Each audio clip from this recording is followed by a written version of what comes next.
Hi, welcome back. Or if you're new here, then hi, I'm Alex. I create content specifically for nerdy people. And if the algorithm has brought you this far, then you must be a nerd just like me. So now you can't leave. If you were to ask me what my top 5 games are of all time, The Witcher 3 is making it into that top spot every single time. And with the announcement of The Witcher 4, I cannot wait to dive into the lore behind The Witcher a little bit more. The Witcher started off as a series of books written by Andrzej Sapkowski, and The Last Wish is one of my all-time favourites. It kicked off with some short stories that sort of eventually expanded into a 5-novel series known as the Witcher Saga. All in all, there are 9 novels and 15 short stories. So, what's a Witcher?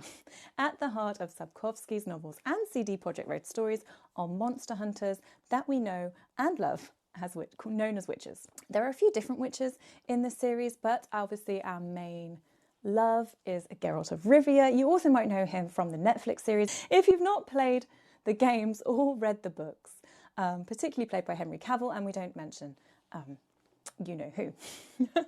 Essentially, Geralt embodies exactly what it means to be a witcher. He's a professional monster killer and he doesn't get involved in anything. He stays out of political drama and he just sticks to himself. Witches don't really deal with the kind of moral dilemmas that you'd find in other fantasy worlds. For example, like whether or not orcs are good or bad. You know, a little side nudge to Rings of Power there, but that's a whole other ballgame. They focus specifically on killing monsters, creatures that prey on humans and other intelligent beings. Witches, they're sort of professionals. They travel from town to town, they take on contracts to slay monsters for a living, and they are bloody good at their job.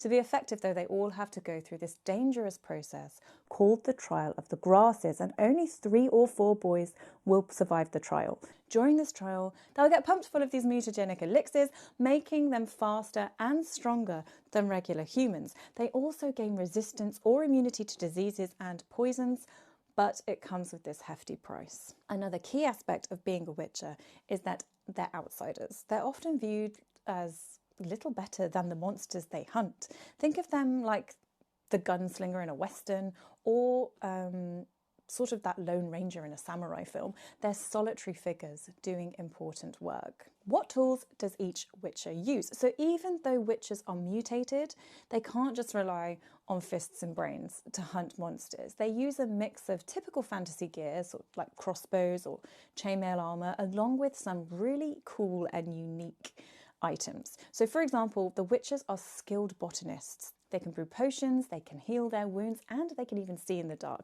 And while these potions can be toxic to regular humans, witches can handle them thanks to their mutations. The most iconic tools in a witch's arsenal are their 2 swords, 1 silver and 1 steel. Now, they carry a silver sword because many monsters are vulnerable to it, while the steel sword is for various creatures that don't have those specific weaknesses. But swords aren't the only things that they keep up their sleeve. Though witches, they're not sorcerers and they can't control magical energies, but they can cast some very basic spells. And these spells are referred to as signs.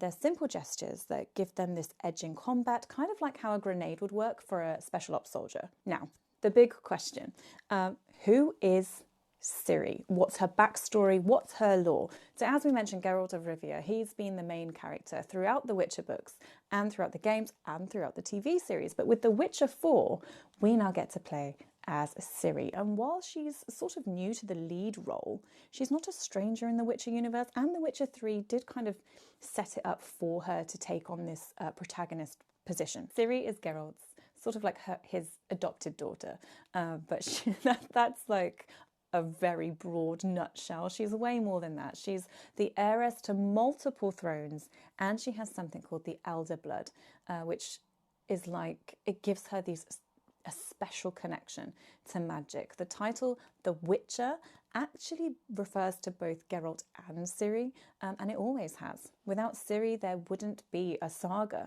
Some might even say she's more crucial to the plot than Geralt himself. In the new trailer, we see Ciri as a witcher with a silver sword taking on monsters for money, and her eyes have taken on that cat-like appearance thanks to the mutation process. This is new for The Witcher 4, since in the books and the games, Ciri never went through the trial of the grasses, and she didn't become a traditional witcher. Still, she's regarded as a witcher by other characters in the story and by Sapkowski himself. Ciri was referred to a witcher in the books, and Sapkowski acknowledged her as this fully fledged witcher. She trained at the Witcher Fortress with Geralt's mentor, Vesemir, and while she didn't undergo the mutations, she received as much training as possible without it. Plus, she then learned magic from Yennefer of Vengerberg, and not just basic witcher signs, but actual spells. At around maybe, I think it's like 15 or 16, she managed to take down a wyvern without any mutations or real training. So it's really obvious that Ciri's more than just your average girl. In both the books and the games, she's always being hunted by powerful sorcerers, kings, and even a gang of these like spectral elves called the Wild Hunt. And why? Because they want the elder blood that runs through her veins. What's the big deal with elder blood? Why is it making Ciri so special? So the elder blood is sometimes called the Lara gene, which is a key part of the Witcher lore.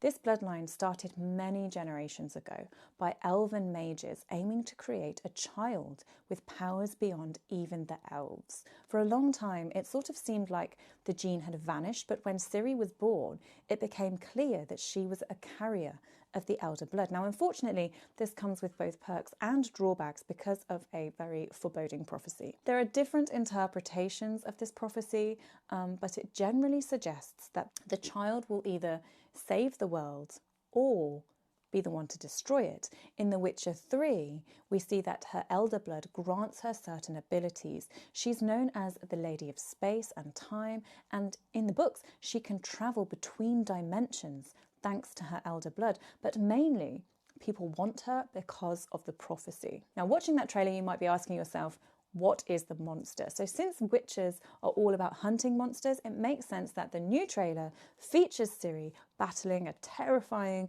multi-limbed creature, and we see her using a classic Witcher toolkit. She drinks a potion to get an edge, and then she goes in with her silver sword and chain to take down the beast. She also uses magic, but instead of the basic Witcher sign, she employs proper spells due to her elder blood and training with Yennefer. So what exactly is it that she's fighting? The monster is called a balk, which comes from Serbian mythology. In that mythology, the balk is a kind of like a boogeyman. He hides in the dark, and many creatures in The Witcher are inspired by various European mythologies. And the balk is a prime example as it draws from Serbian folklore. There are also monsters inspired by Norse, Celtic, and Slavic mythology. I think it just adds depth and richness to the world of The Witcher. What messages are we receiving from this cinematic trailer? I loved it. I feel like it tells a very compelling story where Ciri is trying to save this woman, I think it was Maione, from a ritual sacrifice. But in the process, she inadvertently becomes responsible for Maione's death. And this is kind of like this moral complexity, which is really typical within the Witcher games and the books, where you're often, particularly players, often have to make choices that lead to these really unexpected consequences. Themes like these are woven throughout the games, and they form this fundamental part of the Witcher series as a whole. Many of the short stories revolve around recurring themes. So, for example, you have A Grain of Truth, which is kind of like a Beauty and the Beast narrative. It showcases that there's often more to a story than meets the eye. You then have Lesser Evil, which kind of, for me, reimagines like Snow White. Geralt becomes known as the Butcher of Blaviken after facing these impossible choices with no clear right answer. This theme of moral ambiguity is central to the Witcher universe, and anyone who's played The Witcher 3 knows that there are rarely any strictly right answers to the dilemmas presented. Here's the main question, or one of the main questions. Where's Geralt? Is he going to feature in The Witcher 4? The trailer makes it clear that Ciri is the protagonist of this new Witcher. However, it's worth noting that Geralt didn't die in the end of The Witcher 3. So we're left with that question of, is he going to make an appearance or not? I've read somewhere, I'm sure I read somewhere, and this is not like fake news, that he will likely be around for a little bit of time. I think the game developer referenced in an interview that the prequel novel, Season of Storms, which includes like an epilogue set in the Magpie Forest, it takes place 101 years after the events of The Witcher 3. And in that epilogue, a certain white-haired Witcher is hunting a monster. His identity is hinted at, but he remains unnamed. So it's safe to say that we can expect Geralt to stick around in some capacity, even if it's not front and centre.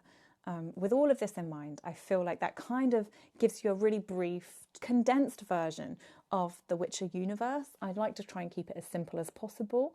The next logical step, though, is to replay The Witcher 3. It's an excellent starting point if you've not played it before, or just like rejig your memory. You don't need to have played the previous games to enjoy it. It's, for me, one of the best RPGs ever made. If you're into open world gaming, if you're into stories, if you're into fighting, and you're just eager to explore the deeper lore, maybe consider also starting with the original Witcher books. Start with The Last Wish. It's a collection of short stories. Then move on to maybe move on to Blood of Elves, which is the first novel in the 5-part Witcher saga. But also, if you want to continue with the games, The Witcher 2 is also really good. It's a story with one of the best branching narratives in gaming. You could even go back to the start with The Witcher, way back from like 2007, but keep in mind that it shows its age. So unless you find yourself completely captivated by the universe, it might be better to just wait for the upcoming remake, or just kick yourself into Witcher 3, whichever route you choose. There's so many great options. It's honestly, it's earned its reputation, particularly as one of the most respected fantasy franchises for a reason. And I, for one, just cannot wait for The Witcher 4. And I'm definitely going to do a replay, I think, of The Witcher 3. So yeah, if you enjoyed this video, please do all those things you need to do to support my tiny channel, because growing on YouTube is not